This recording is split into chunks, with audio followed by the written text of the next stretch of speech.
అమ్మ మనకి తెలుగువారైనటువంటి త్రైలింగ స్వామి ఉంటున్నారు. వారు 300 సంవత్సరాలు జీవించిన యోగి. ఈ త్రైలింగ స్వామి యొక్క ఆశ్రమం ఎక్కడుంది? త్రైలింగ స్వామి మనకున్నటువంటి గురువులలో గొప్ప గురువు అండి. ఆయన 300 సంవత్సరాలు జీవించి ఉన్నారు. వారణాసిలో ఉండేవారు ఆయన. ఆయన చివరి 100 సంవత్సరాలు వారణాసిలో ఉన్నారు ఆయన. పంచగంగా ఘాట్లో ఆయన ఆశ్రమం ఉంది. బయట నుంచి వెళ్ళడం చాలా కష్టం. మామూలుగా రోడ్డు మీద నుంచి వెళ్ళాలి అంటే కొంచెం ఇబ్బంది.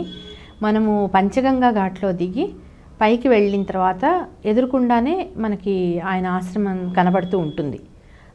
దానికి వెళ్ళడానికి కూడా అటువైపునే చాలా తేలికైనటువంటి దారి అన్నమాట. రోడ్డు వైపు నుంచి రావాలి అంటే మనం కనుక్కోవడం చాలా కష్టం. అక్కడే కేశవ దేవాలయాలు అవి కూడా ఉన్నాయి పంచగంగా ఘాట్లోనే. ఈ ఆశ్రమంలోనికి వెళ్తే మనకు అక్కడ ఆయన సమాధి, పెద్ద శివలింగము, రాధాకృష్ణులది, తర్వాత ధ్యాన మందిరము అవన్నీ కూడా కనబడతాయి మనకి.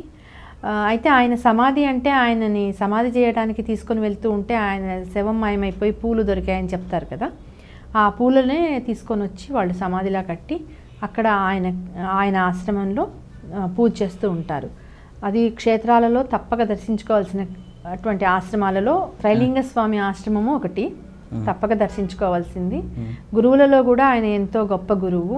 కాళికాదేవి భక్తుడు. ఆయన కాళికాదేవి ఆయనని మంగళ రామ్మ అంటే వచ్చేదట అమ్మవారు బాలల. కాబట్టి అంత గొప్ప గురువులను దర్శించుకోవడం కూడా అందుకే కదండి సాధనలో మరి కాస్త ముందుకు వెళ్ళడానికి. అలాంటి వారి అనుగ్రహం మన మీద ఉంటే మనకు తప్పకుండా విఘ్నాలన్నీ తొలగి మరింత ముందుకు సాధనలో సాగచ్చు, పరమాత్మ వైపు మరింత జరగచ్చు, భౌతికమైనటువంటి వాటిని వదులుచుకుంటూ. అలాగే కబీర్ దాస్ వారి సమాధి కూడా అక్కడే ఉందంటారు. ఎక్కడమ్మా?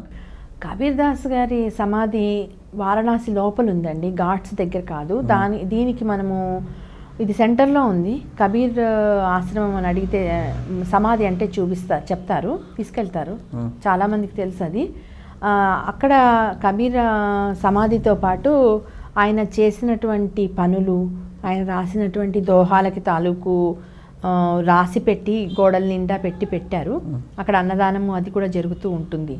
అసలు కబీర్ గురించి చెప్పాలంటేనే చాలా గొప్ప యోగి కదండి ఆయన.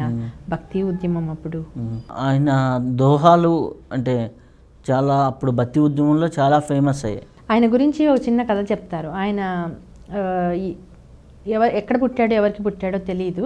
ముస్లిం దంపతులకి దొరికాడట ఆయన. దొరికినందుకు వాళ్ళు పెంచారు. వాళ్ళు పెంచినా కూడా ఆయనకి భగవంతుడు అంటే చాలా ఇష్టం. అందున రాముడు అంటే చాలా భక్తి కబీర్ దాస్కి. రాముడి మీద ఆయన ఎన్నో దోహాలు కూడా రచించారు. అయితే ఆయనకి గురుముఖత, రామనామం, రామమంత్రం దొరకలేదు. అప్పుడు వారణాసిలో ఉన్నటువంటి గురువులని ఎలాగైనా సరే వారి నుంచి మంత్రం తీసుకోవాలని అంటే ఈయన దగ్గరికి రానిచ్చేవారు కాదుట. హిందూయేతరులను దగ్గరికి రానిచ్చేవారు కాదు. కానీ కబీర్ తన మతము కులము ఏమీ తెలియదు. అయినా కూడా ఆయనకి ముస్లిం అని ఒక ముద్ర వేశారు తల్లిదండ్రులు వాళ్ళు కాబట్టి. ఈయన వెళ్ళే దారిలో తన చెయ్యి ఆయన కాలు కింద పడేలా పెట్టారట. పెడితే ఆ గురువు ఎప్పుడు రామ రామ అంటూ ఉండేవారట. ఈయన చెయ్యి తొక్కగానే ఆయన ఎవరన్నో తొక్కేసి అనుకుని రామ రామ రామ రామ అంటే అదే మంత్రం అనుకొని స్వీకరించి ఆ మంత్రాన్ని చేస్తూ సిద్ధి పొందిన వాళ్ళలో కబీర్ ఒకరు. ఆయన రాసినటువంటివన్నీ కూడా చాలా సింపుల్గా ఉంటాయి, జీవితాన్ని చాలా స్పష్టంగా చూపిస్తూ ఉంటాయి. ఆయన ఎంత యోగి అయినా కూడా ఆయన తన పరంపరలో వచ్చినటువంటి వృత్తి మానలేదు. ఆయన వృత్తి నేత పని వాళ్ళది కదా, అది చేస్తూనే ఉండేవారు.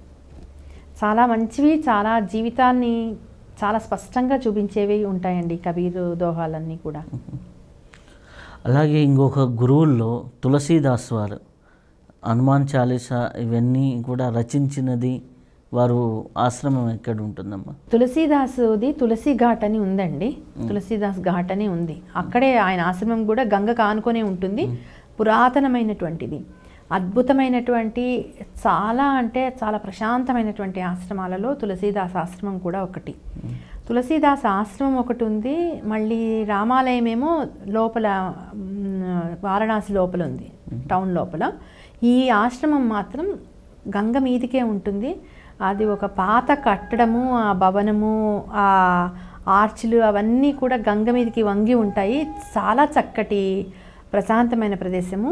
అక్కడ రాముడు, ఆ తర్వాత హనుమంతుల వారిది ఉంది. అవి కాకుండా ఈయన రాసినటువంటి రామచరిత్ర మానస 500 సంవత్సరాల కిందట చేతిరాతతో రాసినటువంటి ప్రతి ఇప్పటికీ అక్కడ ఉందట. కానీ అది మనకి సామాన్యులకి చూడనివ్వరు, ఎవరో కొంత పరమాత్మ అనుగ్రహం ఉన్న వాళ్ళకి చూడనిస్తారు. హనుమంతుల వారి దేవాలయంలో ఫోటోలు తీసుకొని ఇవ్వరు, రాముడు ఉన్న చోట మాత్రం ఫోటోలు తీయనిస్తారు. అక్కడ ఈయన వాడిన అంటే తులసీదాసు వాడినటువంటి మంచము, ఆయన వాడిన పాముకోళ్ళు అలాంటివి ఉన్నాయి ఇప్పటికీ కూడా, వాటిని మనం చూడొచ్చు. హనుమంతుల వారి గురించి అయితే ఆ హనుమంతుడు ఎవరైతే వచ్చారో ఆయననే ఈయన ప్రతిష్ఠ చేసుకున్నారు కాబట్టి దీని దగ్గరికి రాకండి, దూరంగా ఉండండి అంటూ ఇలా అంతా హెచ్చరిస్తూ ఉంటారు మనకు అక్కడ. ఈయన గురించి చరిత్రలో మనకి చాలా రకరకాల కథలు ఉన్నాయి కదండి తులసీదాస్ గురించి. ఆయన రాసినది హనుమాన్ చాలీసా వారే రాసింది. హనుమాన్ చాలీసా రాసింది వారే.